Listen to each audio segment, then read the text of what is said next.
Ukraine's partners are stepping up efforts to strengthen the country's air defense system. To protect Ukrainian skies from relentless Russian attacks, new advanced weaponry is already on its way from the United Kingdom and Germany. The upcoming deliveries are expected to include modern air defense systems, missiles, and radar technology aimed at countering drones and cruise missiles more effectively. These supplies will significantly boost Ukraine's defensive capabilities and help shield civilians and critical infrastructure from ongoing bombardments. More details in our full report.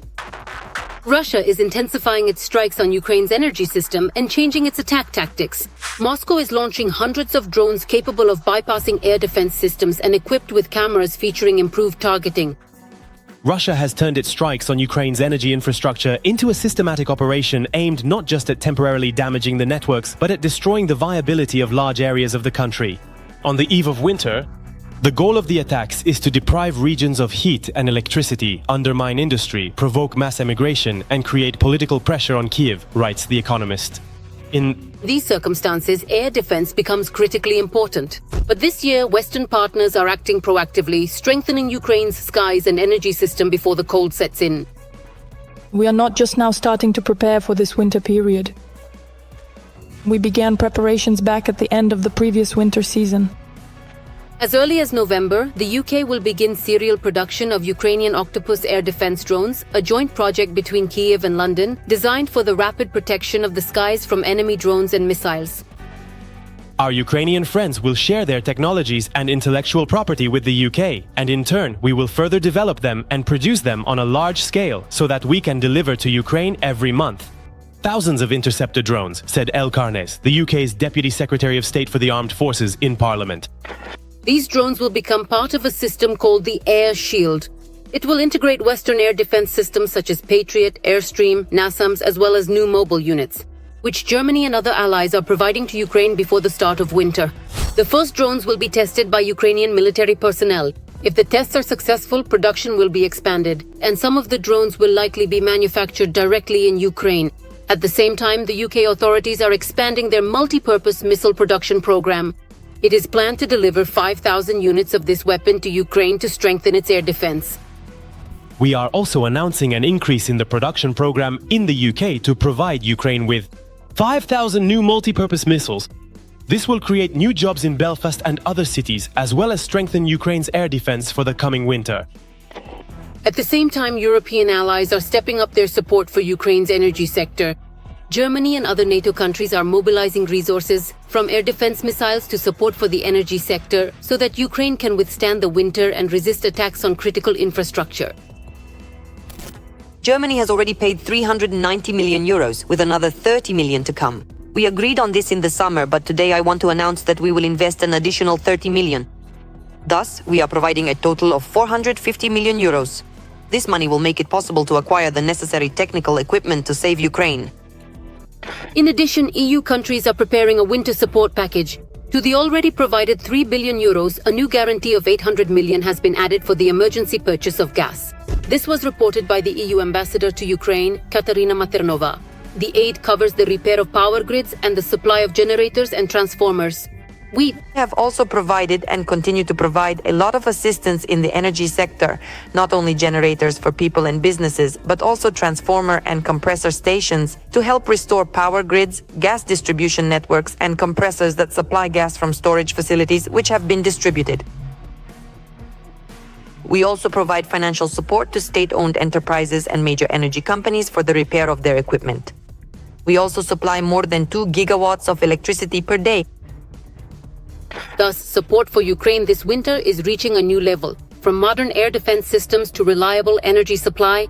And whatever the Kremlin may be planning, Ukraine, together with its allies, is striving not just for tactical success but for strategic success, to withstand the cold, to preserve strength, and to maintain the ability to defend itself.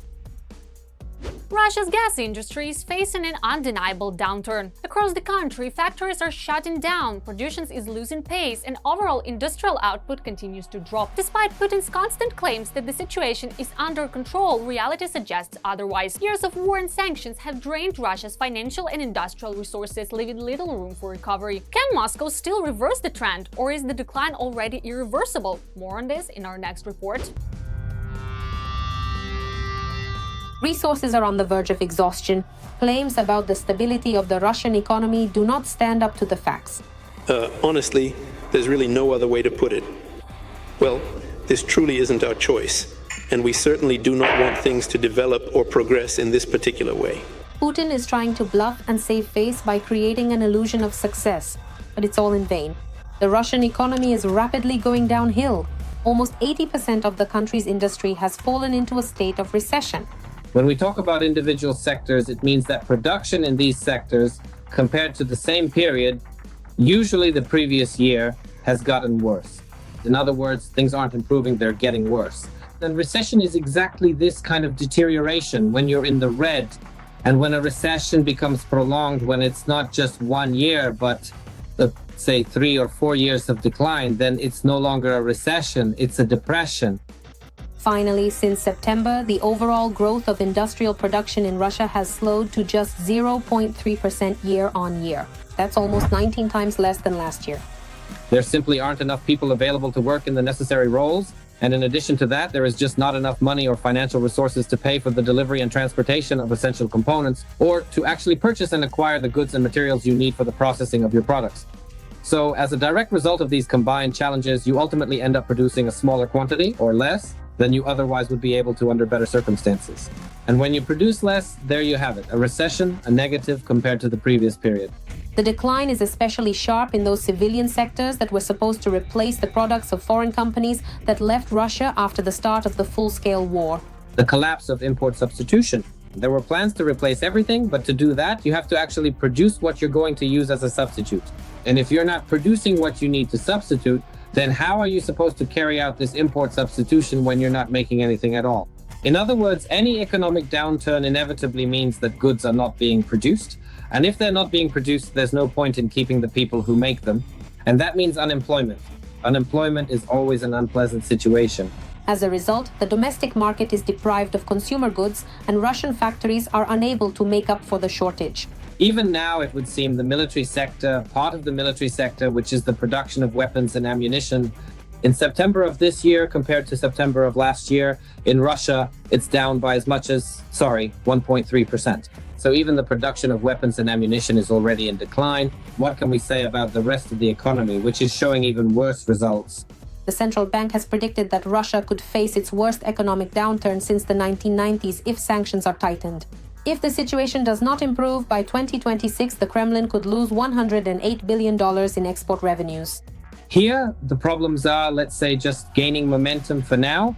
But the first signs we see are that taxes in Russia have been rising since the beginning of the year. The sales tax will be introduced on December 1st, and the environmental tax is increasing almost tenfold starting November 1st, which is literally in just a week or even a couple of days.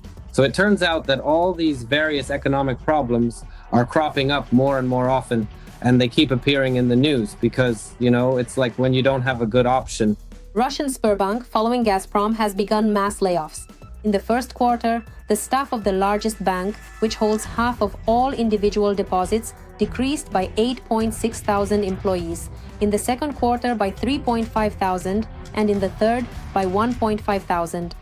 And Sberbank of Russia, when they see that right now, just quoting the head of Sberbank, Herman Greff, throughout 2025, there is not a single new investment project that Sberbank is working on. So the people responsible for this area, well, they have nothing to do. And since they have nothing to do, there's no point in paying them a salary. They're being laid off. So laying people off is a demonstration that there is no demand for the economic functions that Sberbank provides. And accordingly, these people are being cut. But this is just one of many examples. That's the reality. Only Putin is trying to hide all of this. But there's nowhere left to hide. The economy is cracking. The country is losing money. At this moment, that's all from me, Maria Farafonova. Even more hellish frontline news in our next episode. But for now, don't forget to subscribe and hit the like button. See you soon!